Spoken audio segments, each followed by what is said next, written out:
वक्त में संभलने का मौका भी नहीं मिलेगा।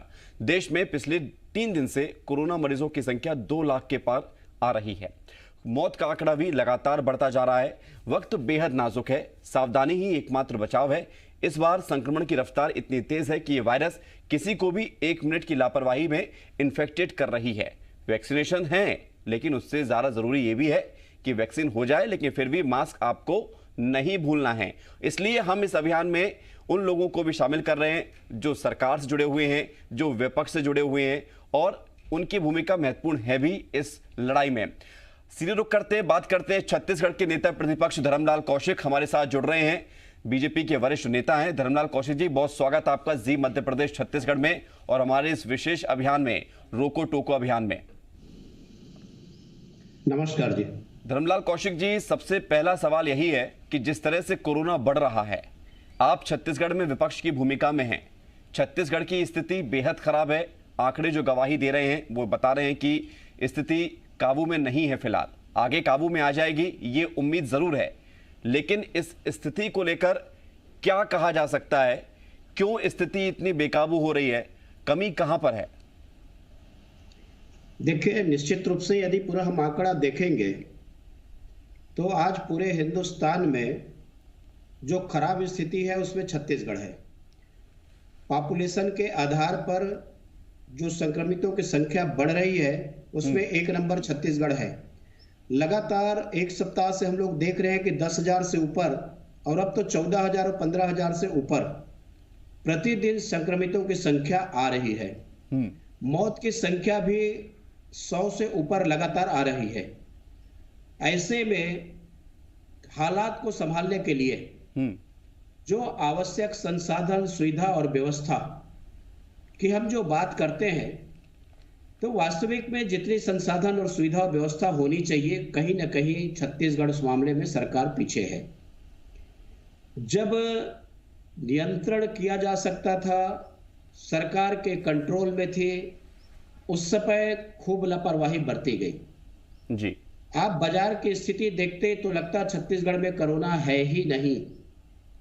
सरकार चुनाव में असम में व्यस्त रही और उसके बाद में क्रिकेट में व्यस्त रही, और कोरोना को ठीक है अवसर मिला पैर पसारने का, तो आज ये कह सकते हैं कि अनियंत्रण की स्थिति में है, भयावह स्थिति में है। और जिस प्रकार से मृत्यु हो रही है, लोग यहाँ पर दहशत में आने लगे हैं जी। आने वाले समय में अब इसकी सुधार की जो गुंजाइश है, मुख्य विपक्षी दल की भूमिका में भारतीय जनता पार्टी है। पिछले मार्च में जब ये बात आई थी कोविड का, और उस समय लगातार मांग हम लोग करते रहे सरकार से कि बैठ के चर्चा होनी चाहिए, लेकिन ये सरकार को 1 साल में समय नहीं मिला कि मुख्य प्रतिद्वंदियों से या विपक्षी दलों से बातचीत करनी चाहिए। और लगातार इस दिशा में मांग करने के बाद जब महामहिम राज्यपाल से मिले और उसके बाद में महामहिम भी आगे आई, तो ले दे करके एक बैठक हुई। उस बैठक में रोकने के लिए हम लोगों ने महत्वपूर्ण सुझाव दिया है जी, लेकिन अभी तक सुझाव का कितना अमल हुआ वो दिखाई तो नहीं दे रहा है जी। आज सबसे बड़ी आवश्यकता है कि लोगों को अस्पताल में भर्ती हो जाए, उनकी चिकित्सा की सुविधा मिल जाए, बेड की सुविधा मिल जाए। इस बार के जो संक्रमण है उसमें ऑक्सीजन की लगातार कमी हो रही है जी। तो हमारे ऑक्सीजन बेड की संख्या कैसे बढ़े और वेंटिलेटर की संख्या कैसे बढ़ाई जा सके।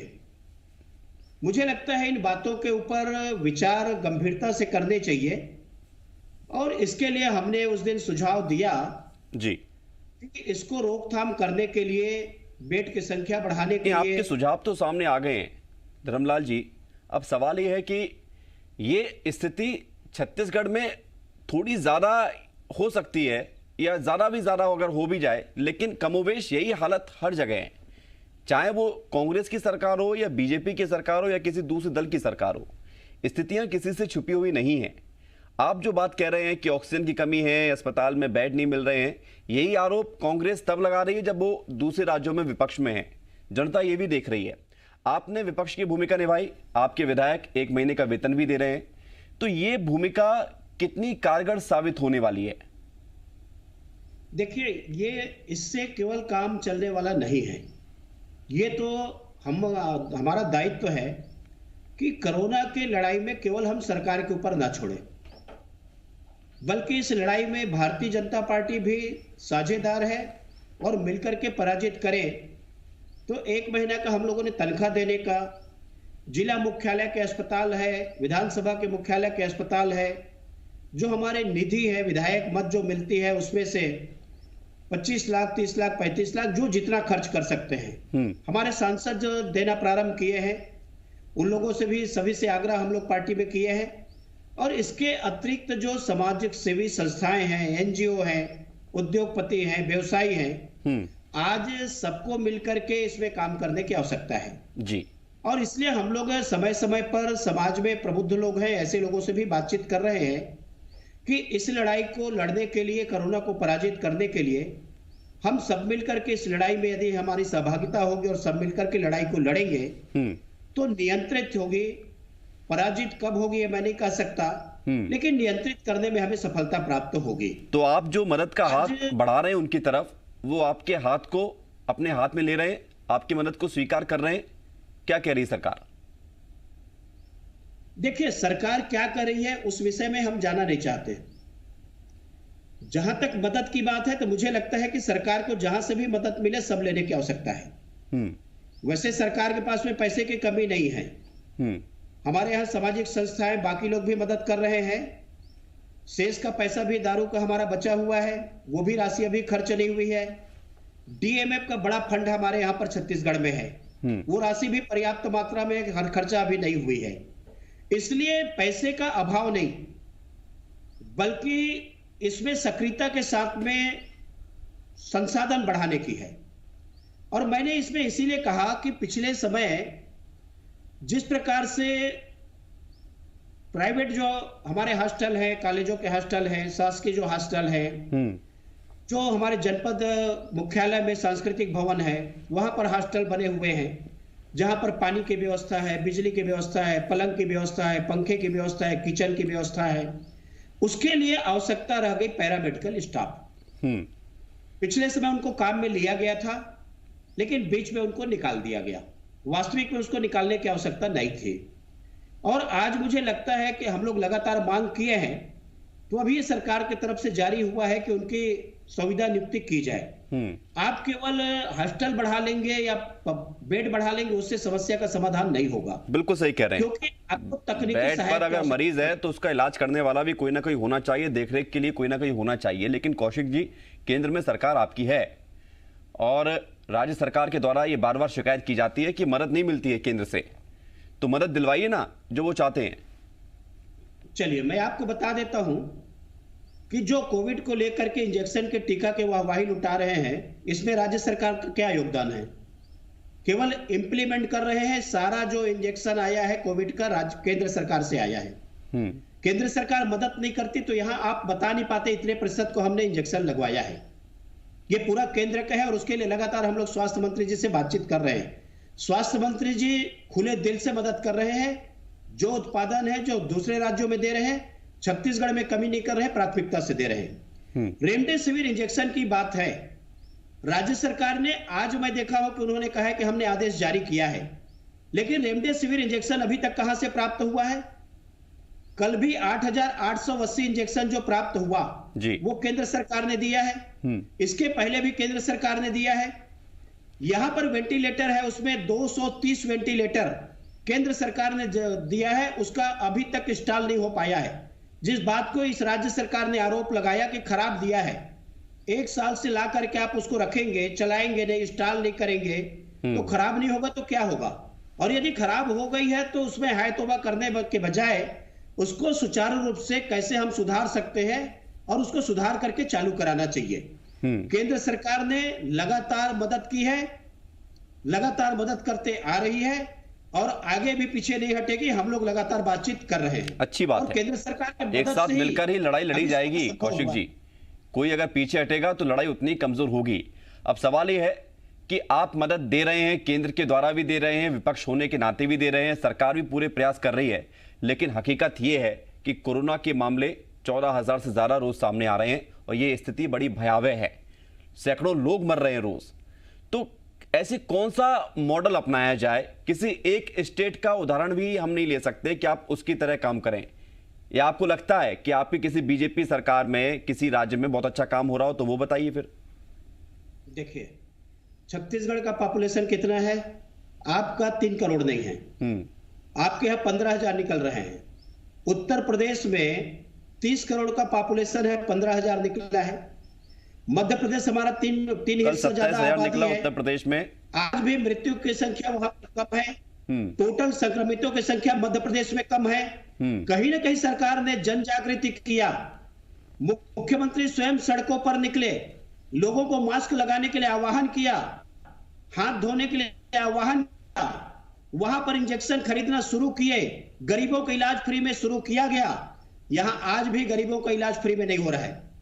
अभी जो शुरू किए हैं उसमें भी रोज नए नए आदेश जारी कर रहे हैं। आयुष्मान भारत को लेकर के, डॉक्टर खूबचंद बघेल को लेकर के स्पष्ट होनी चाहिए सरकार में। यहां अस्पताल में भ्रम की स्थिति निर्मित नहीं होनी चाहिए और आप स्पष्ट आदेश जारी करेंगे तो उसका लाभ अस्पतालों को भी मिलेगा, प्राइवेट, आपके जो गरीब आदमी है उनको भी लाभ मिलेगा और इलाज उनका बराबर हो।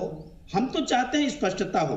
अब जैसे मैं आपको एक आग्रह करना चाहूंगा, सरकार से भी आग्रह आपके माध्यम से करना चाहूंगा जी, कि आपके पास में जो लैब की संख्या है बहुत सीमित है।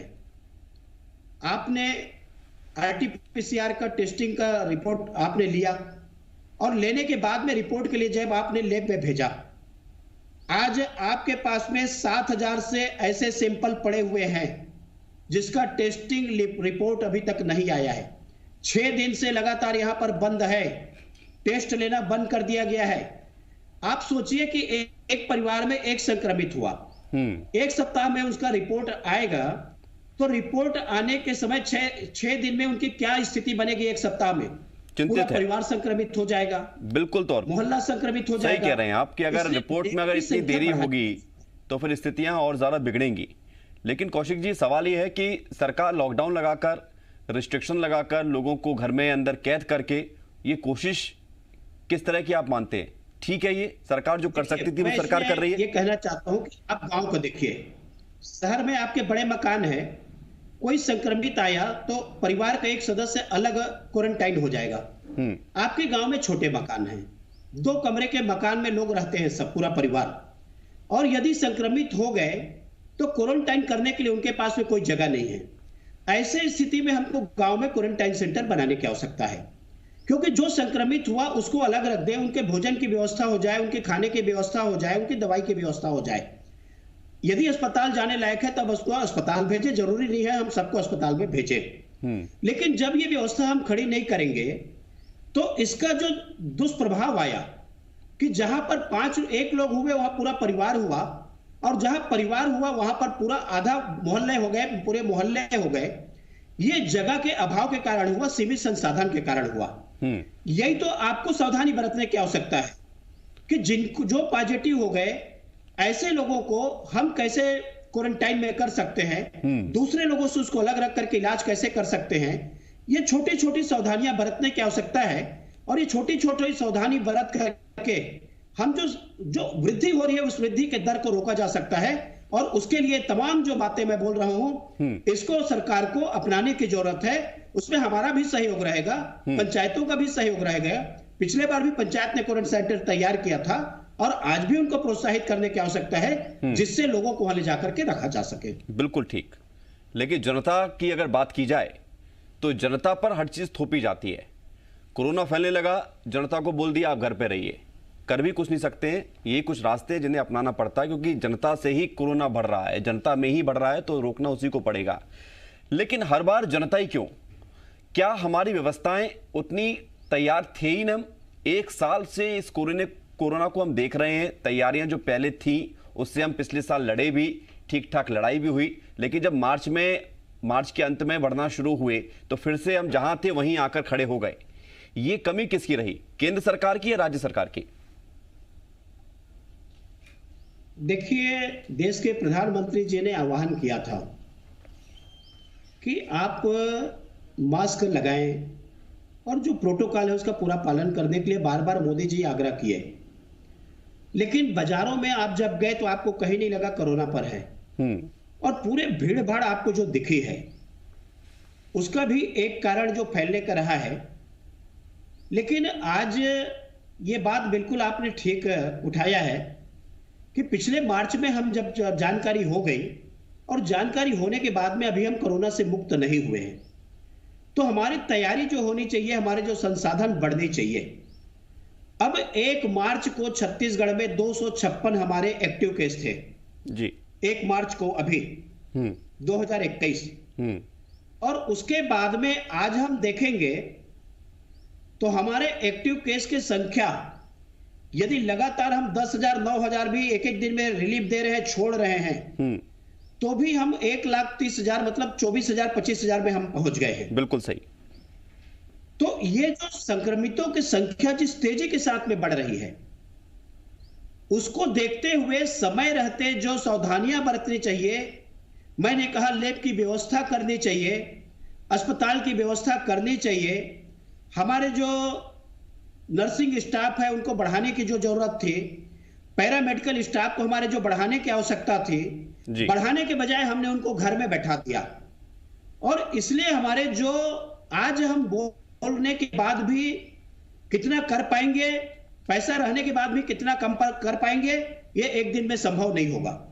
जब तो सरकार जो कोशिशें कर रही है कौशिक जी, सरकार जो अपने स्तर पर जो प्रयास कर रही है कोरोना को रोकने के लिए, लोग संक्रमित ना हो इसको करने के लिए, ये फिर प्रयास कैसे नजर आ रहे हैं आपको?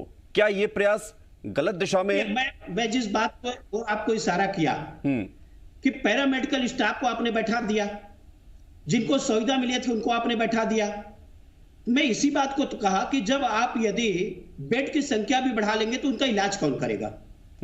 इसलिए लगातार इस बात को हम मांग किए, और मांग करने के बाद अभी सरकार ने आदेश जारी किया है, जितना प्रदेश में मिले कलेक्टरों को तत्काल उसमें भर्ती करें, और भर्ती करने के बाद में प्रदेश के बाहर भी यदि हमारे मानव संसाधन मिले तो निश्चित रूप से उसको उपयोग करने के लायक है, उनके बढ़ाने के लायक है। ठीक, निश्चित तौर पर। मानव संसाधन अब जरा संवेदनशीलता की बात करते हैं कौशिक साहब।